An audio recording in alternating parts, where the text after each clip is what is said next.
아마도 제 처는 제가 믿음 좋은 집사라고 생각하고 결혼했을 거예요. 매일 술독에 빠져 살았습니다. 그러다가 어쩌다가 빨리 들어가면 술 친구들 데리고 가는 거죠. 제 처는 대학에서 성악을 전공했습니다. 술집에서 술을 먹다가 괜히 객기를 한 번씩 부리고 싶으면 제 처를 술집으로 오게 해서 노래를 시켰습니다. 그런데도 저한테 한 번도 싫은 내색을 한 적이 없습니다. 그래서 저는 제 처는 본래 하나님께서 저런 성품을 내려주셔서 저렇게 매사에 그저 착하게 사는가 보다, 그러고 감사했습니다. 1984년 8월 2일 새벽 2시에 그날도 제가 꼭지가 돌도록 술을 먹고 아파트로 들어가는데 그날 우연히 제가 제 주머니에 손을 넣었습니다. 저희 집 아파트 열쇠가 손에 잡힌 거예요. 저는 술을 먹고 아무리 늦게 집에 들어가도 새벽 1시든 2시든 벨을 눌렀습니다. 근데 그날 우연히 주머니에 아파트 열쇠가 잡혀서 왠지 오늘 내가 한번 열쇠를 열고 들어가 볼까? 술 취한 김에 그런 생각이 들었습니다. 그래서 아파트 열쇠를 돌려서 문을 열고 들어갔습니다. 저희 부부방으로 들어갔더니 천정에 불은 다 꺼지고 방바닥에 조그만 스탠드가 켜져 있는데 저 처가 저를 기다리다가 엎드려서 잠이 들어 있었습니다. 근데 머리맡에 노트가 하나 이렇게 펼쳐져 있는데 노트가 이렇게 물이 흘러서 얼룩이 이렇게 져 있었습니다. 그런데 그날 왠지 그 노트에 글이 뭔지 읽어야 될 것 같아요. 그래서 그 글을 읽었습니다.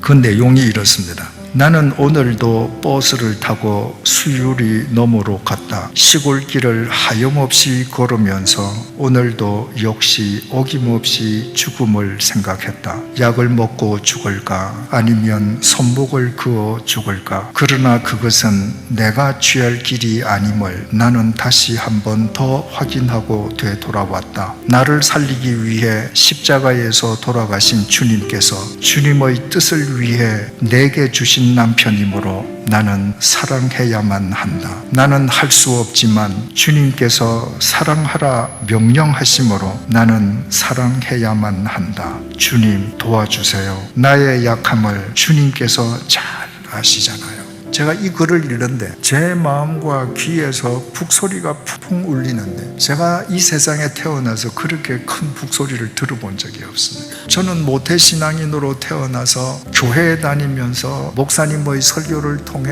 성경을 통해 사랑이라는 이야기를 수없이 들었지만 그 사랑은 성경에 문자로만 기록되어 있는 것으로 보았습니다. 그 사랑을 실천하는 사람을 저는 그동안 본 적이 없기 때문입니다. 그런데 제 처는 천사가 아니었습니다. 매일 죽음을 생각하는 사람이었습니다. 그런데 주님 때문에 내 곁에서 나를 사랑한다고 하는 사실을 깨닫는 순간에 주님의 아가펜 프로텐이 저를 사로잡았습니다. 그 순간에 제 인생이 달라졌습니다. 제 아내에게 자기 견해가 있었습니다. 이런 남편하고 도저히 살 수 없다는 자기 생각이 있었습니다. 그런데 그 아내에게는 주님을 보는 눈이 있었습니다. 저 주님이 당신의 뜻을 위해서 나한테 주신 남편이다. 그러므로 사랑해야 한다. 그 주님의 부르심에 순종하는 일상을 살았습니다. 그 부르심에 순종하는 일상, 그 소명의 삶이 허랑방탕하던 남편의 인생을 바꿨습니다. 여러분, 제 자랑이 아닙니다. 저 아프리카에 가도 남미에 가도 크리스찬들의 집에 가면 제 책이 한두 권 있는 걸 발견합니다. 지구 반대편입니다. 제 처는 저하고 결혼해서 33년 동안 합정동에서 살면서 합정동을 떠나본 적이 없습니다. 그러나 그가 주님을 바라보는 눈을 갖고 주님의 부르심에 매일 순종하는 소명의 삶을 살고 그로 인해서 남편이 바뀌었을 때 그 소명의 삶이 지구 반대편에 있는 누구에겐가 영향을 미칩니다.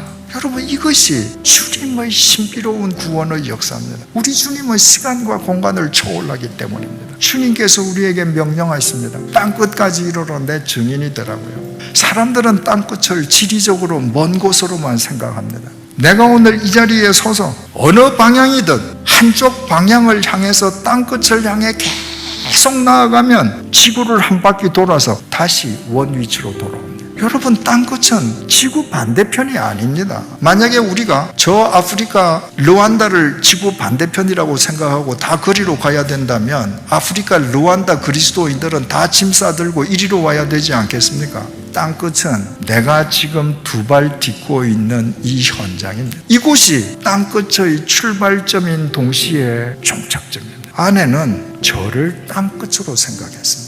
그래서 죽음을 생각하면서도 주님의 부르심에 순종해서 일상의 소명을 삶을 살았습니다. 그 결과 변화된 남편을 통해서 땅끝에 있는 누군가에게도 생명의 복음이 전해지는 결과를 얻게 되었습니다. 여러분, 오늘 밤에 왜 오셨습니까? 주님이 부르셨기 때문입니다.